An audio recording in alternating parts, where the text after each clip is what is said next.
The Chicago Bulls lose at home to the Cleveland Cavaliers in a game where they really didn't show much of the heart and effort that has become the identifying factor of this team on the recent run.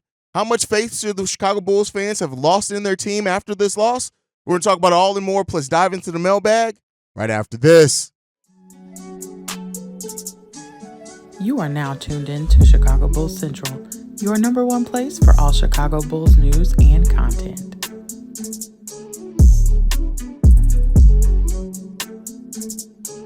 What's going on, Bulls fans? Welcome to another episode of Chicago Bulls Central, your number one spot for everything Chicago Bulls related. I'm the host, Sarah Hayes, but more importantly, you guys can follow the channel at Bulls Central Pod on every social media platform we happen to be on. With that being said, let's go ahead and get into the content for today. And first up, I want to talk about the Chicago Bulls loss to the Cleveland Cavaliers. This is a game where it really just kind of comes down to a few things, really a few simple things. Bad effort, bad execution, bad shooting.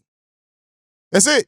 Bad effort. As far as like the energy of the team, you could just tell this team, for some reason, even though they've been at home, just did not have the energy. Now, it was their third game in 4 nights, things like that. So that may play a part in it. But overall, this team just did not have the effort. It just is what it is, right? And the Cleveland Cavaliers came in and their defensive plan was legit. And that's why I want to make sure. I'm going to talk about my team losing, but the Cleveland Cavaliers deserved and they won this game outright with the way that they played, and they had players step up at needed times with them losing their top 3 scorers.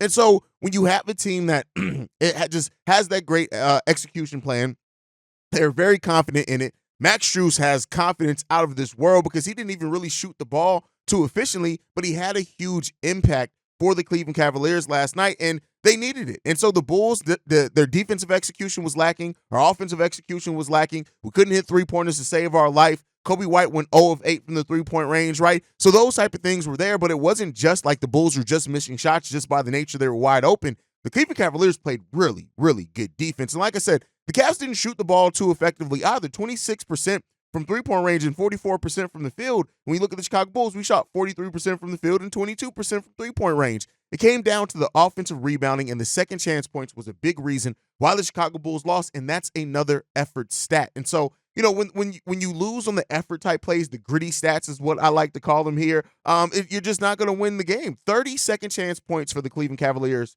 only 4 for the Chicago Bulls. Keep in mind, coming into this game, over the last 11 games, the Chicago Bulls have been second in second chance points per game. So it wasn't there. Now, the Bulls did push the break. We won the fast break battle 16-6, but it just wasn't enough when you're not hitting your shots, when you're shooting the ball inefficiently, when your top scorers just don't quite have it, and the energy just wasn't there for the Chicago Bulls team. They got their asses kicked. But the question that's kind of now stemming from this is, what does this mean as far as the faith level in the faith level that Bulls fans should have in their team? And so I want to look at it like this. Well, I also want to talk about one key rotation, just because so many people constantly ask about what are the chances, why don't we play Nikola Vucevic and Andre Drummond together? So they played 2 stints together. The first stint was only 2 minutes.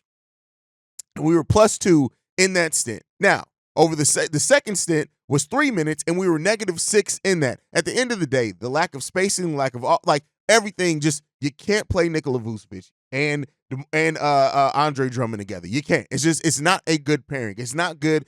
Statistically, it's not good in any shape, form, or fashion. Stop asking for that. And hopefully this now it probably won't, because most people don't even watch the game. So with that said, but how much should this affect our faith in the Chicago Bulls team? And so that's something I've kind of been thinking about since last night in the game. And the thing I just come back to it is this.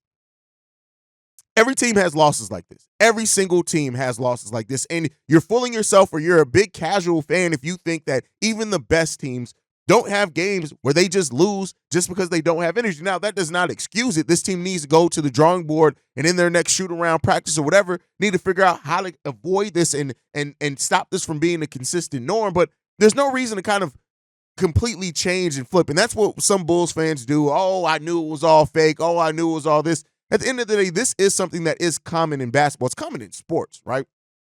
And so that doesn't excuse it or make it see that we should just be okay with this loss, because everybody loses like this eventually. No, this loss sucked.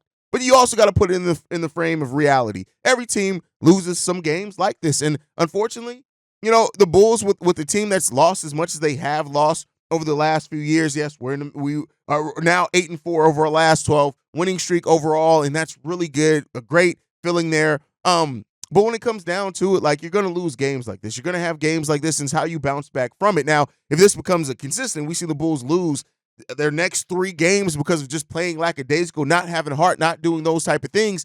That's when we need to start being worried. That's when it's time to start being a little concerned. But I'm gonna, until I see otherwise, I'm gonna trust that this team is gonna get back to playing with that heart and execution, because that's something that's really been the identifying factor for this team over this stretch of games. And we just didn't have it last night. And it's unfortunate that we didn't have it. Do we want to see it from our team? Absolutely, right? We would love to have that team that just comes with that edge every single night. And that's what we deserve. That's what we should see. That is what we should expect. But this loss yesterday against the Cleveland Cavaliers may be the needed wake-up call that this team needs to just remind them. You ain't accomplished much of shit yet. Yeah, you've gotten some wins, and it's good that you've gotten those wins. And the way you've gotten those wins, it's reinvigorated the whole entire fan base. And that's a lot to be said. Kobe White's play over this stretch, all those things, that's all still legit. But hopefully this is a wake-up call to make them remember, hey, you ain't really done much of nothing yet in the grand scheme of things. You won a few games, right? And now that, like I said in yesterday's episode, about the expectations changing for this team, right? And that's where we kind of are now with this team, is that the expectations are changing. Had we had a loss like this a month and a half ago, we would have been like, oh, yeah, that figures. The Bulls suck. But this loss hurts a little bit more now because of what we've been seeing and how we've been seeing this team execute over this stretch of games. And so hopefully they can get back to that. It sucked. It sucked. Like, it absolutely sucked. And this was a winnable game had they just came with the effort that we were used to doing. But like I said, don't want to take anything away from the Cleveland Cavaliers. They outplayed the Chicago Bulls last night. They were a better coach team.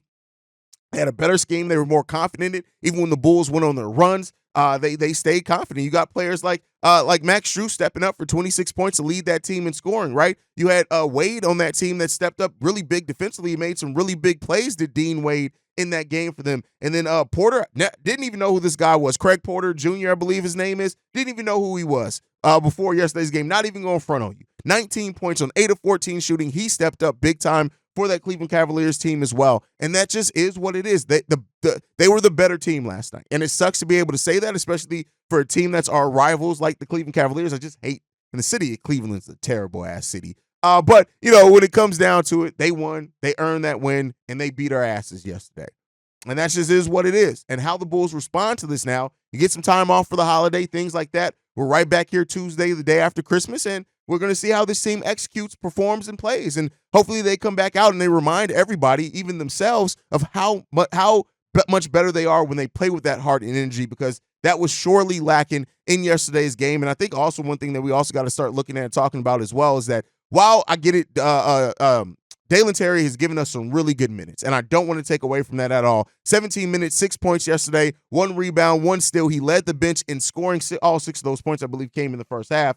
But it may be time really for Billy Donovan to realize, hey, even if it's Terry Taylor, you're going to need some more rebounding out there. Like, I get it playing the Drummond and Vooch lineup together just to see what kind of wrinkles that opened up for you. But Julian Phillips is a player that I think he needs to be playing. And either that or Terry Taylor to try to get some rebounds, some energy. They're both really energy guys at this point. So maybe we can see that a little bit down the road. Maybe with some days off, Billy Donovan kind of evaluates that. But like I said, overall, tough loss for the Chicago Bulls, a sucky loss. But listen, we're right back at it against Atlanta on Tuesday. And this is an opportunity for the Bulls to get back on track, create some more separation. Luckily, they lost yesterday too.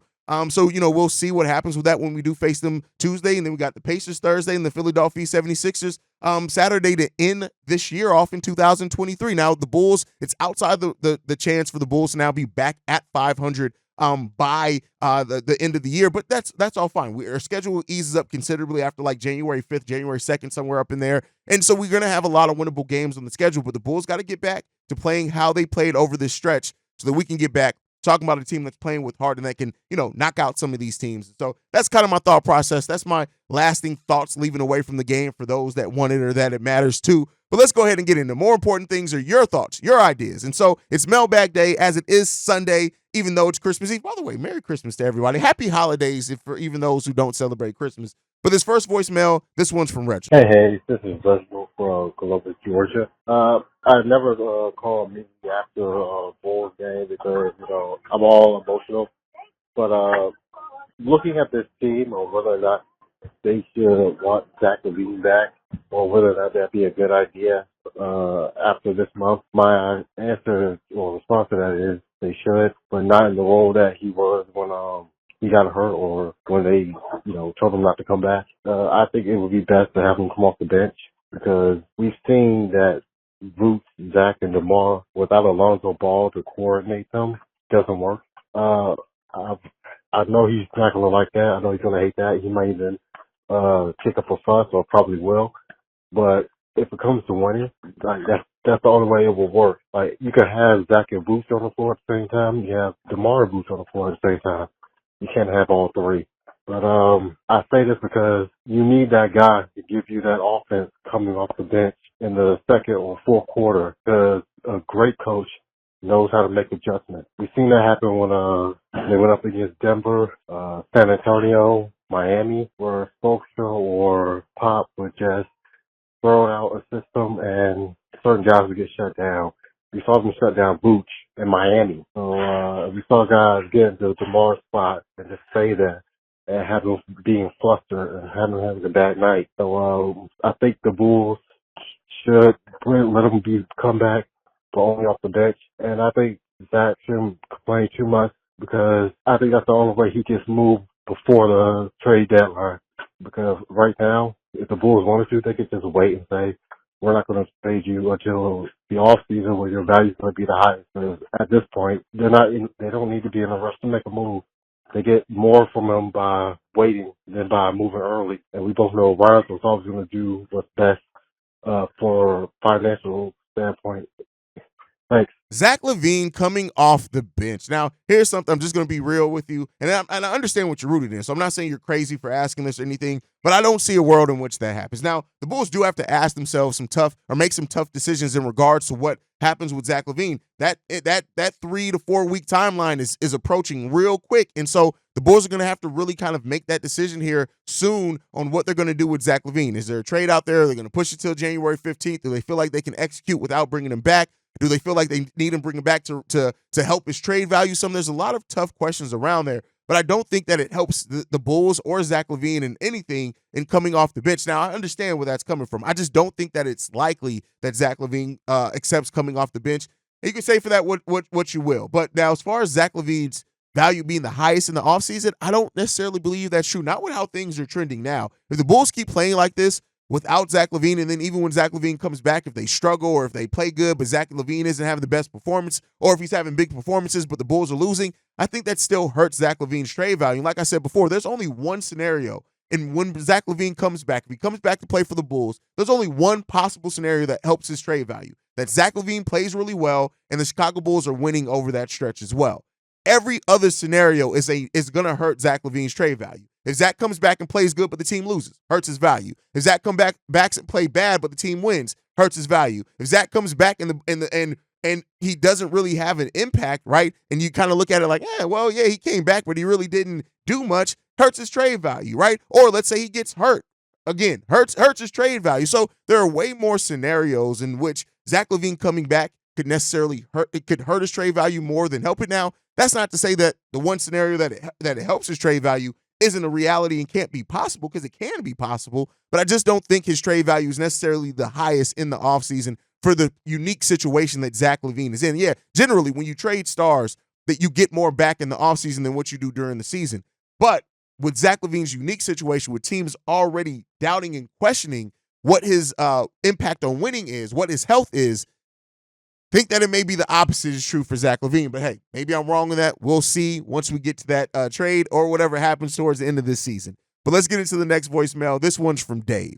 Hey, this is an avid view of the YouTube channel, bro. The date is the 21st, and I just want to say it's kind of ironic that our Bulls did not start this win streak until less than a week after you went on your rant, man. I don't know if Mark or AK or Jerry heard it, or bubblegum chewing bitch ass Billy Donovan heard the rant, but whatever it was, bro, I give you credit, because not too long afterwards we started winning. So sometimes it takes that light. We have to light that fire sometimes. Love the show, man. Take care. This is Dave. Peace.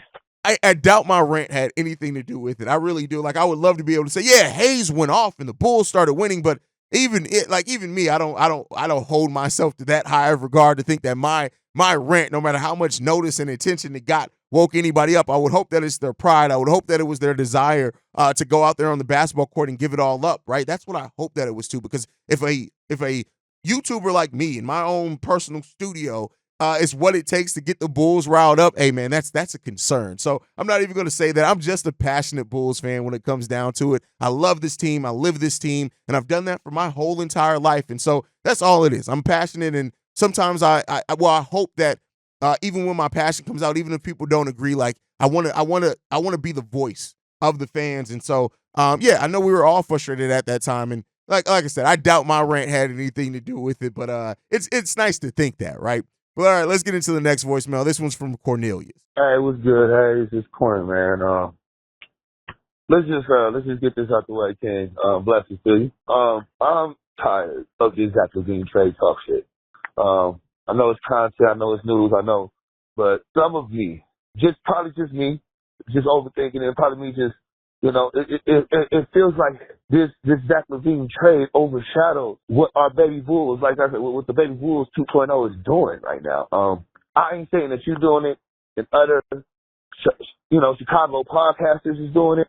I can say it's more of an old media thing that's more concentrated on where the fuck Zach is going instead of how our Bulls has been playing these past 11 games. So we're 8-11, like, y'all talk about it, I hear y'all, I hear the Cognac boys, I hear Pat, I hear y'all talk about it, you know what I'm saying? I hear y'all speak on it, but I know you was being sarcastic, most of the time it's like, you said it, this shit should become the Zach LaVine trade show, I know you was being sarcastic about it, but at the same time, it's like, well, fuck, man, let's just get this motherfucker up out of here.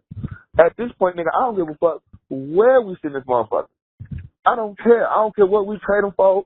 I don't care. I just want him out at this point. So this distraction could just, and we could just close this chapter finally on Zach LaVine and get back to focusing on our young guns developing the way they should and the way they is. And that's all, man. And like, I don't give a fuck right now if we trade motherfucker Zach for a motherfucking pack of Black and Mouse and a fifth of Hennessy. I don't care at this goddamn point. Just get this man up out of here. Just get him up out of here. I don't care which team he goes. One day is this, one day is that, next day, I don't care. I don't care. Whoever gives us the best deal, I don't care where this man goes. Let's just go ahead and just trade this motherfucker. Because like I said, to me, it's becoming more of the story than our Chicago Bulls having this beautiful ass run right now. And Kobe is having this beautiful ass run. And Patrick is being aggressive and being like I said, they are developing. And I'm gonna say something ain't nobody else really said, bro. Acme was right, They picked motherfucking Billy over Zach. And we saw why. Peace and love, hey. And I think Cornelius is saying what a lot of Bulls fans feel, whether they know how to kind of bring it together. Now, and like you said, I don't want the Bulls to just make a trade just to get Zach out of here, just to get it done and over. I want them to make the right trade. But yeah, tired of the Zach LaVine trade saga, like it is tired. It is exhausting because it is, in a way, overshadowing what the Chicago Bulls are doing. Now, I will say this: there are more and more people that are jumping on Kobe White and the fact that he's a player that deserves more talk. There's a whole article in Bleacher Report on it, on why Kobe White is one of the players in the NBA that deserves to be talked about more and should be getting more attention. And that goes down to it. But when you have a player in any type of trade drama, almost for any team, it's definitely going to kind of overshadow whatever the team's doing. Now, win should be the thing that means the most around the NBA, right? Winning should mean the most. But at the end of the day, you got to look at it like this. Trade dramas, it sells. It gets clicks. You can make articles built off of it. It gets the casual fans involved. It gets almost fans of almost every team involved because they wonder, can my team be the one?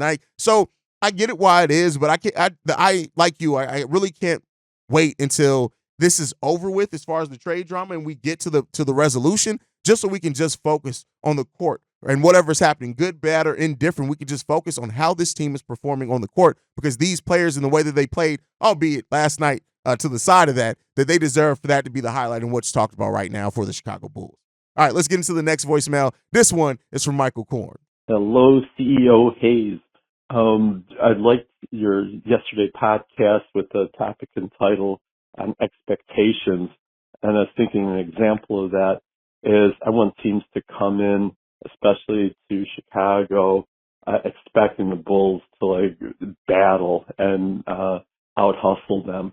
Too many times last season, and of course the first, 19 games this year, too many times, especially Cavaliers last year, they come in, and just watch their players, their attitude was like, we're punking the Bulls. And so I want the Bulls tonight to kick the, I was thinking to say that, but I just want them to like really pound the Cavaliers and blitz Donovan Mitchell. Just keep blitzing and trapping them. I want to see the Bulls like just really stuff them today.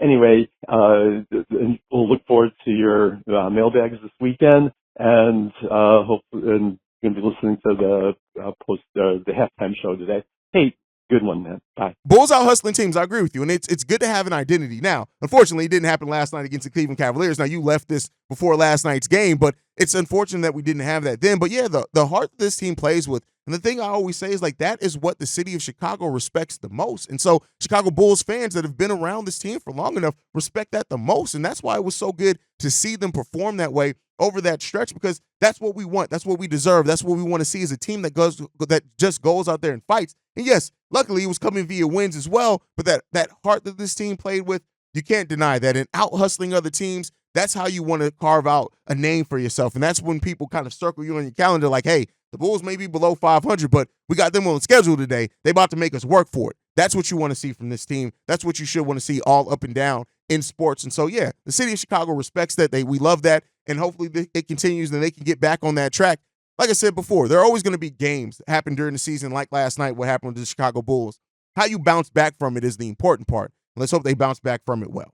All right, let's get into the last voicemail for today. This one's from Shay. Yo, Hayes, look, man, I know a lot of people been coming to you with a lot of trades, and I have too, but this is probably going to be my final idea.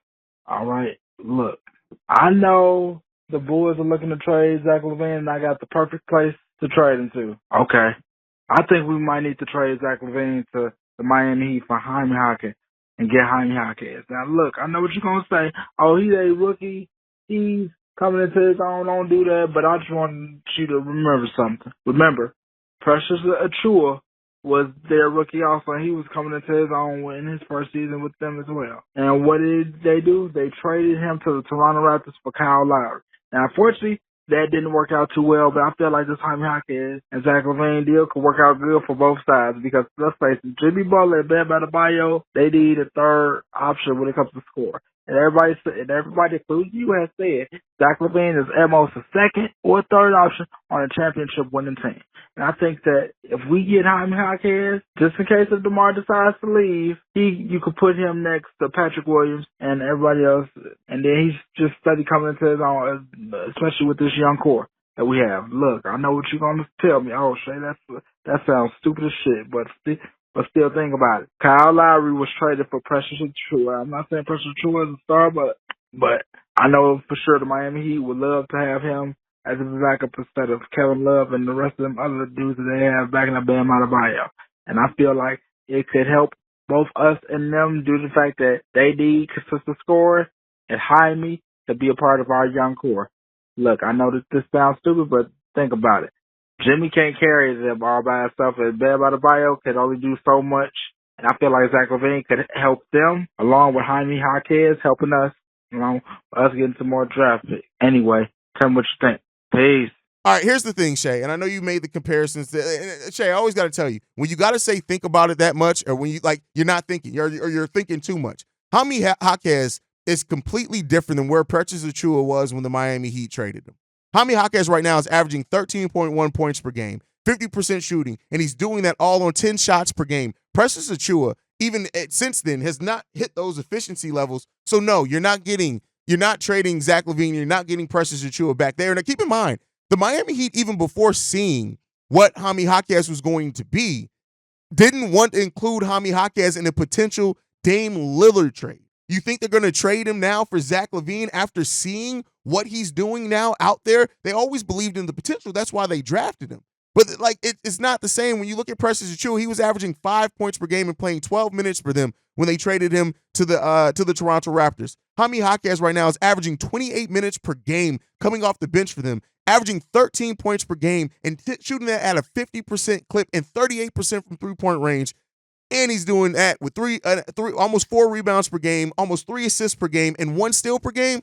Listen, they're not trading that, not for Zach LaVine, and they're going to need that defense, and they're going to need that potential. I think they may have even learned from the Kyle Lowry trade on why you don't trade young talent if it's not needed and you're not getting like that high superstar type talent back. So I hear where you're coming from, Shay, but I don't think it's a completely different situation, and I don't think there's any way in hell the Chicago Bulls are getting Jaime Jaquez back in a Zach LaVine trade, even if he does go to Miami. But hey, let me know what you guys think on all that down below. Thank you guys so much for tuning in. Make sure you guys are following the show at Bull Central Pod. You can send us any feedback, questions, comments, concerns, bullcentralpod@gmail.com. And then lastly, if you want to leave a text message and or voicemail for the mailbag, the number to do so, 773-270-2799. We are the #1 spot for everything Chicago Bulls related, thanks to you guys. And like I like to end every episode on, go Bulls. Love you guys.